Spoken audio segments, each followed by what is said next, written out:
Righto, so this is the setup that I've got. Basically we've got the Eon mounted there in the middle of the car. There's a GoPro up there which is filming what's going ahead, and if it's anything like what shows on the screen, it's going to be pretty garbage. And let's wipe the screen. And then we have the inside of the vehicle. So I'm going to actually do this handheld this time. So we'll turn off the interior lights and see how much you can see. You can't see the steering wheel, so what we might do I have a vanity light? Never used it. Not that vain. Oh, you can't really see the steering wheel. So we'll use the interior light. Righto. So we're off. Just for curiosity, there's the odometer, 27385. And as you would know from the videos, this first steered at 2,500 Ks, and it's steered ever since. So I'm going to make sure that it's clear, which as you can see in the mirror, there's not a car behind me. So we'll head off, cruise on, foot off, and at this point we're driving.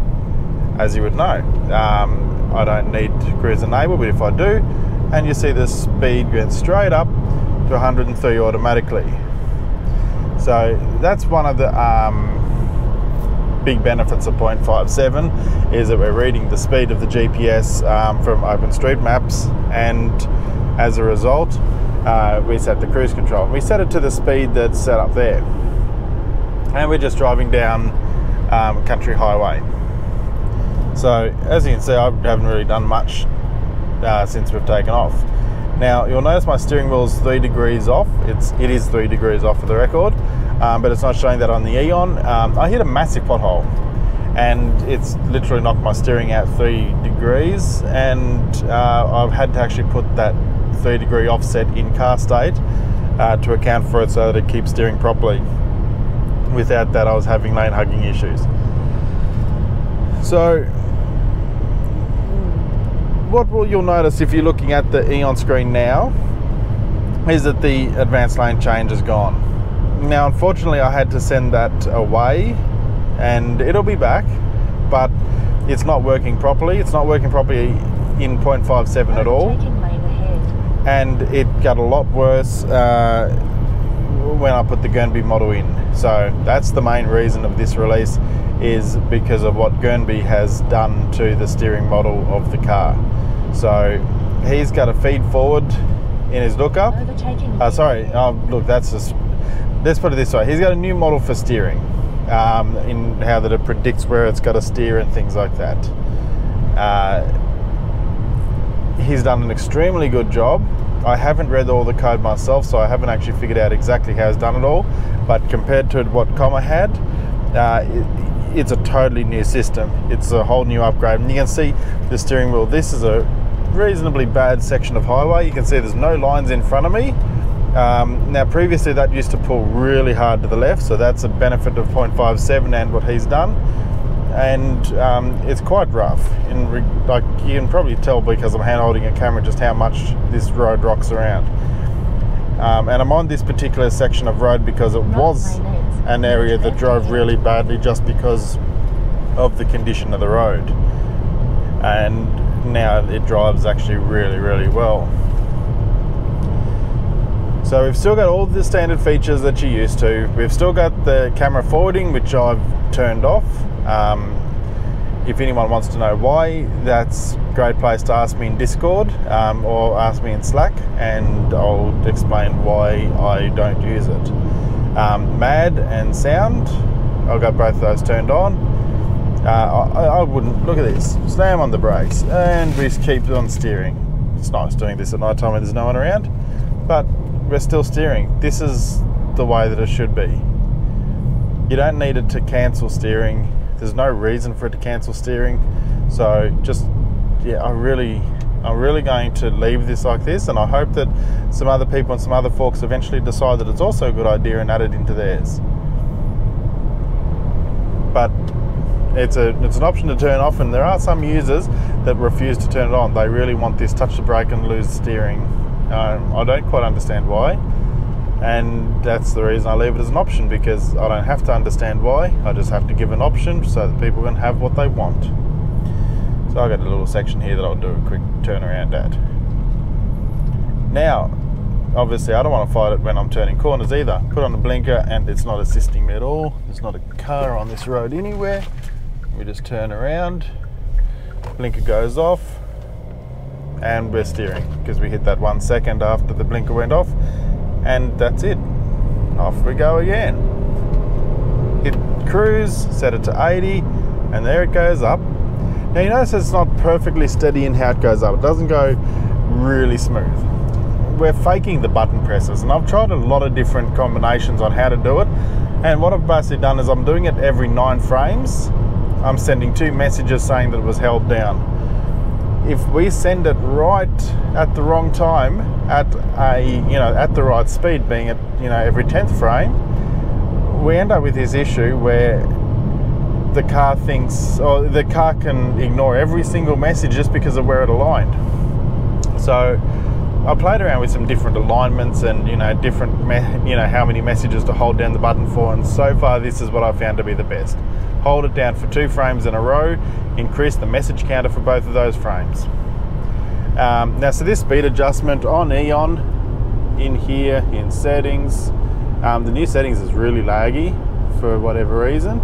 You got there, do you want to enable it? Yes. How much do you want it to change by? It'll be above the speed limit when you set it. 3 is reasonable, because 3 means that when that says 103, we're doing exactly 100. Because everything in Kia and that about 3 k's extra. Now I have also made a change. This now matches the speed that the car matches, which means that's no longer the real speed. That's now the speed that matches the speedo. So we're really doing 100. That's been, everyone in the community's asked for it. I prefer to being real, but like I said, I give people what they want, and the majority of people wanted it to match the dash, which I can understand why. Especially when it comes to setting a cruise speed, it looked weird that it was set at 103 and really only doing 100. So I can now override this, and I can say I want my cruise, we'll drop it down to 80. And you can see that it's not going to go and take over. Even though we're still 100, we're not going to take over. If I cancel it and resume it, then it's going to go and set the cruise again at the speed that it's meant to. Now you can see here, this is actually really bad how it's doing it this time. But because of that 9 offset, it still always gets those messages through and still sets my speed correctly. So the main point of this is what gernby has done for the steering. It looks completely different from what it used to, and it's really hard for you to see. I don't have breakpoints anymore, and you've seen this work at all different speeds. The time that it takes for it to correct when you manually abuse the thing is significantly improved. I don't know what you want to call this, recovery time. Yeah, the recovery time is really improved, and that relates to everything. So this section of road, this is not how you would drive it if you were human. We come over here, we throw ourselves into the lane. It barely overcuts anything. A little bit of overcut I should be able to improve by getting the steering ratio a little bit better, but you can see that it's working well,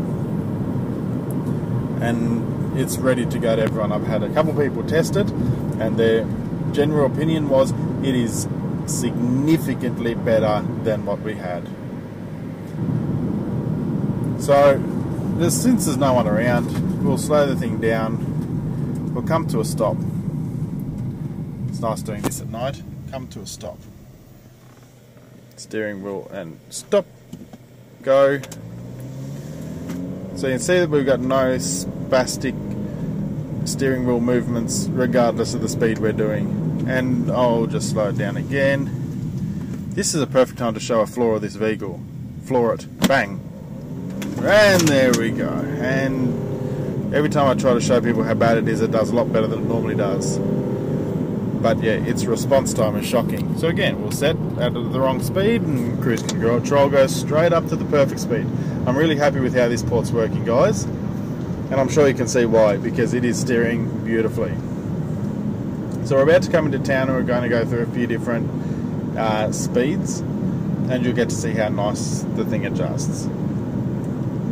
So while we're getting there, we're not far away. While we're coming into town, I'm going to actually show you some areas that the stock system can't go through either, but explain what I go through when I make a update to the port. I make heaps of changes on the local device, and I also make heaps of changes on my notebook. I'm lazy and I just use Git for pushing it between them, so when you're on one of my dev branches, there's a huge chance you're going to be downloading garbage. Now the reason is because I do the work on my notebook, I add some bugs and some other things that you don't really want, so we're hitting the 80k zone. That better not be a cop because it's set not quite right. It's gone to 80, it's slowing down, it wasn't a cop, beautiful, and the car's slowing down. So yeah, what I do is I do changes on the notebook. I'll stay up, I'll decide, okay, tonight I'm going to do some Openpilot stuff. And I start this at say 10 or 11 o'clock at night, and I finish at 1 or 2 in the morning. Throw the notebook beside me, so basically I'll do a commit it, push it up online, throw the notebook down, and then the next morning I pull it onto my Eon and fix all the bugs. As a result, you should not be on a dev branch. They are there just for me to develop. If you want to start developing, fork it and do the same thing. I don't care, but don't be using something with dev in its name on my repo and expect it to work properly, because it probably won't. That's not what it's about. It's not for you guys to use. If I've asked you to test it, that's different, but realistically it's not ready for other people to use, and it's probably going to be broken. That's why I've got the main branches for. That's why I try to say everyone just use this branch. There was an exception for a short period of time, which was when I was testing out Crowd, that I did actually have a pretty stable branch. Now this area I'm going to hold the steering wheel, as you can see, not hold the steering wheel. We've never been able to make it around this corner, and you can see we didn't this time either.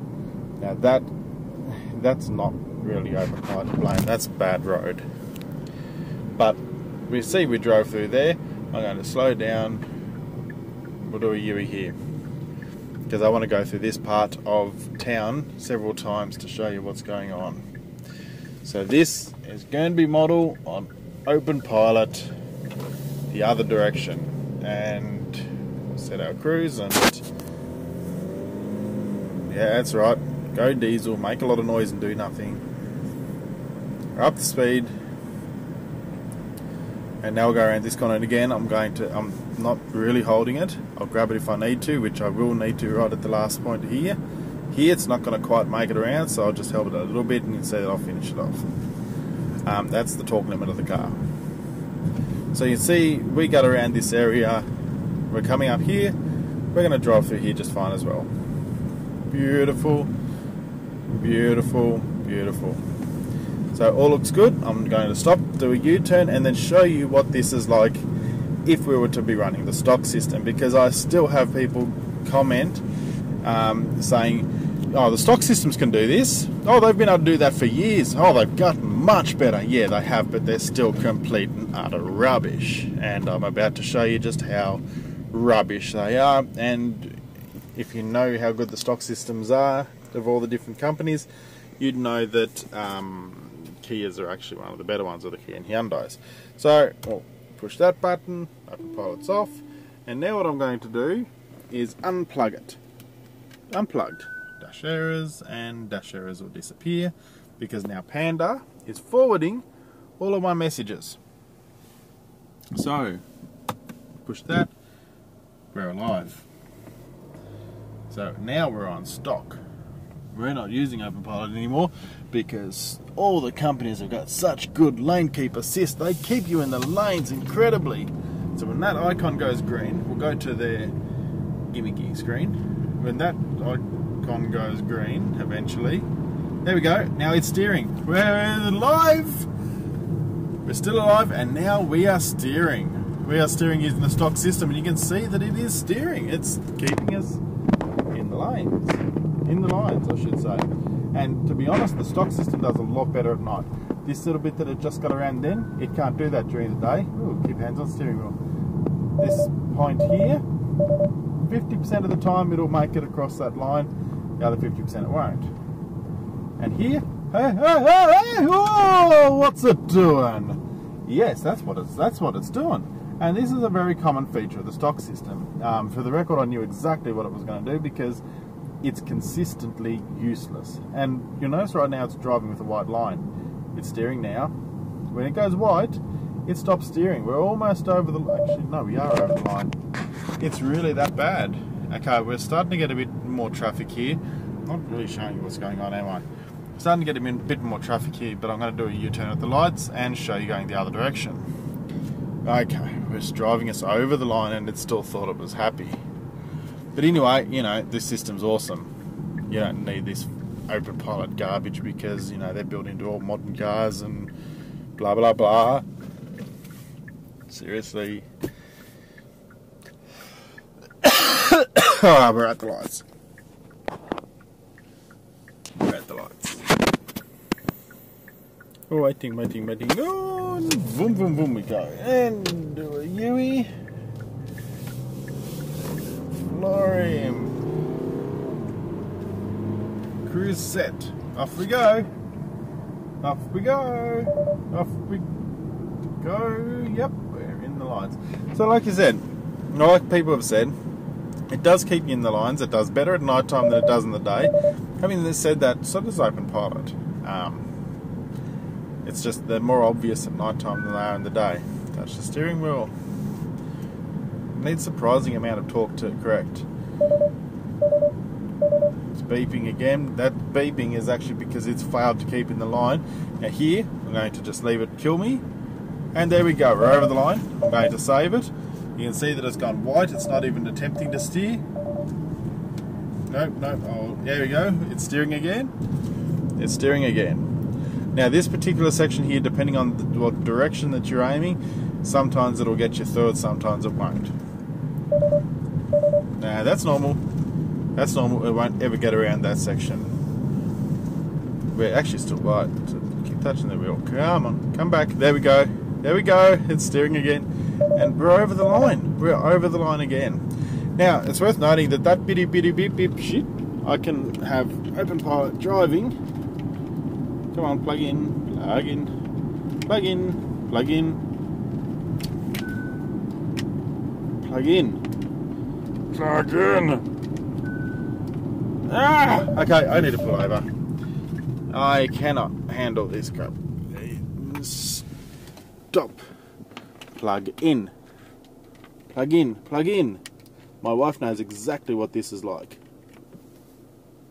Trust me, she does. I hear about it all the time. And I don't want to hear about it from you guys. I hear it enough. I do know where the hole is, I'm just no good at getting it in there. Right. Actually got trucks behind me now. So we've got Openpilot back in control. I just want to make sure I am clear. Traffic. Yep. So I don't plan to crash into anyone. That's not a good idea. Oh, there we go. Okay, so we've still got the stock system turned on. I left it turned on, you saw that. All I did was plug this in. Oh, actually, no, now it'll be turned on. So when we go across the line with the stock system, with Openpilot, you hear how it beeps. It still beeps at me. So we're now going to drive a section again, and if it crosses the line, it's still going to beep. It won't beep because it doesn't cross the line. And that's one of the biggest differences. It doesn't cross the line. It keeps in the line all the time. And when it does cross the line, you can just about guarantee the stock system's not even aware of it, because at that point it's already failed. So we're coming up here again. I'm preparing this corner because we know it's not going to make it. Took it that a little bit sharp, and check at that. The stock system didn't even know that I cut that line. And is it still working? No, it hasn't even. It can't even detect the lines here. So that's how bad the stock system can be.